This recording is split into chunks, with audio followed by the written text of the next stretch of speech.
Okay, let me be honest. I've recently made a purchase. I've upgraded my camera and I'm actually filming on it right now. Now, my previous camera, which is the Sony ZV-E10 here, it's got a newer cage around it at the moment, no lens, lenses at the side. But yeah, this camera, the Sony ZV-E10, has actually helped me to create content on all my socials. This was my second camera that I bought, and I bought this purely for the intention of making videos, taking photos, all that sort of stuff. Obviously, it's supposed to be a vlogging camera, but I just pushed it. I pushed it as much as I could. I've done so much photography with this. I've made so many videos with this. It has all the features that I needed, starting off as a creator, that is autofocus, amazing, color, just the flat profile was enough for me. Just the ease of use for it, like, you know, the flip out screen and like being able to use the screen in different angles, and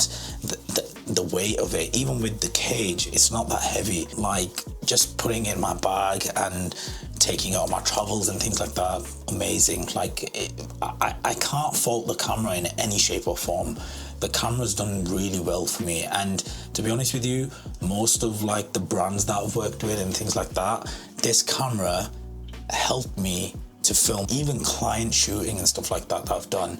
I've done it with this camera, and it's actually held up really well, and I really love this camera. I really do. I'm still keeping it. I'm gonna keep it as a camera on the side. But yeah, I had to make an upgrade. I'll tell you what my real reason was for the upgrade. So I hit some limitations with this camera. So I used this camera till I hit all the limits that was possible for me, until I couldn't push it anymore. So as you know, this camera is an 8-bit camera, and when I initially bought it, I didn't actually know that it was an 8-bit camera. So I ended up just getting it mainly for the reason that it was within my budget. I could use different Sony lenses, E-mount lenses on here. I can switch them around, and it had, you know, decent steady shot on it, not IBIS, but steady shot and things like that. So those were kind of like the main reason, and obviously the small form factor as well. But when I hit the limitations of this camera, that's when I started realizing that I do need an upgrade. But I held it down for a bit.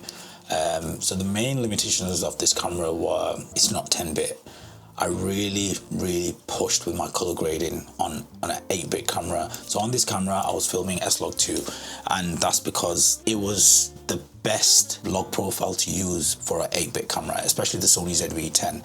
But when I tried to push it with S-Log3, there was a lot of banding, there was a lot of like artifacts, and there was a lot of like issues with the colors. Even though I tried to push it as much as I could with S-Log3, yes, there are some people out there who've got the ZV-10 and they've pushed it with S-Log3, and it looks really nice, and you know, it looks clean, and it all depends on the type of lens that you use and the type of lighting that you've got and things like that. But even with all of that, I just struggled. I'm not the best colorist out there. I just try my best to grade the best I can. But as time went on, color grading became a bit easier for me with this camera. People were thinking I was using S-Log3 when I wasn't. I was actually just using S-Log2, and I realized that, okay, my color grading is getting better with S-Log2. I'm kind of hitting the limit of being able to use S-Log3 on an 8-bit camera. So I was like, okay, what can I do next to push? Now, this doesn't have an IBIS, so no, it's got digital stabilization, but it comes at a crop, and it isn't the best. So that was kind of stopping me, because I'm more of a run and gun type of guy rather than setting up a gimbal and, you know, going in and filming and stuff like that. I'd rather just film like this or like this, vertical or horizontal. And yeah, I just wanted a bit more of a steady shot. Yeah, I think those were kind of like the two things really. So it was more about IBIS and the 10-bit that was affecting me. So I ended up pushing it to its limits, and then I realized those were the two things that I really need in the next camera.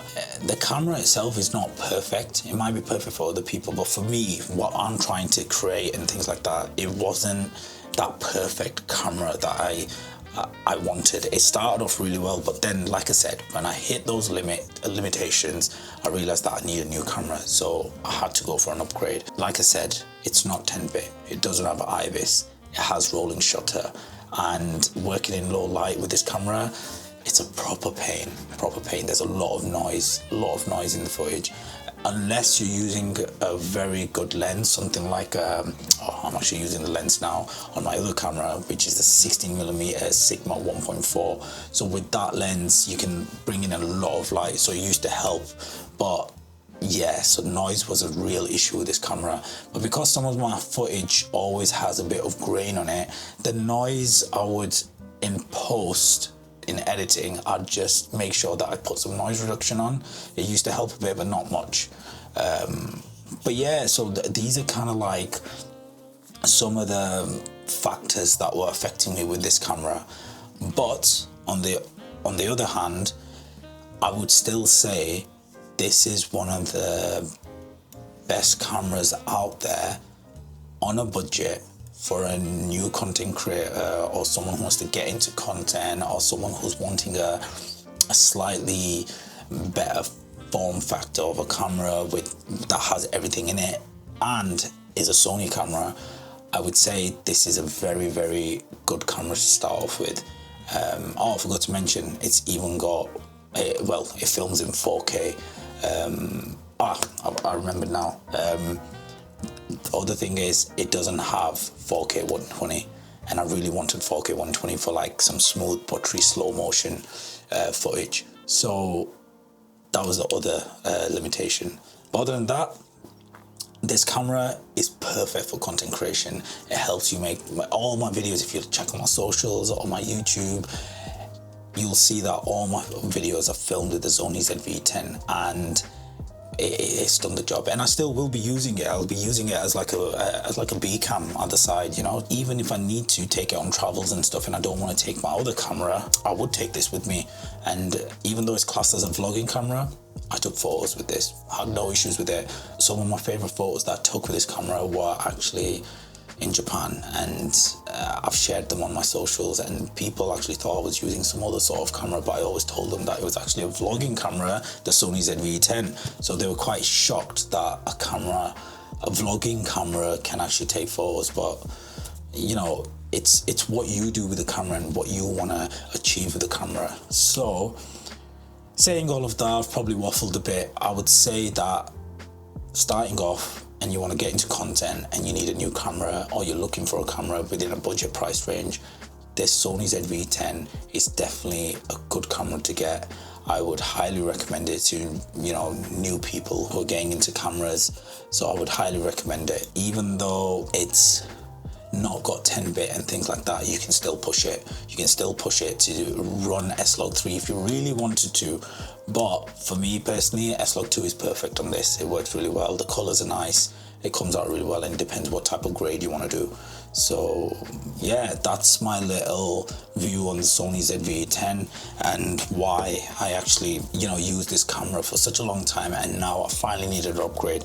Now the camera that I've upgraded to, I'll be making a video on that. I don't want to mention it on this video or anything like that. I think it'll be best if I just show it in the next video, and hopefully you guys will like what I've upgraded to, and I'll make a video on why I upgraded to the new camera. I guess you'll get a bit of an idea why I've upgraded. But yeah, so until then, I'll see you guys in the next one.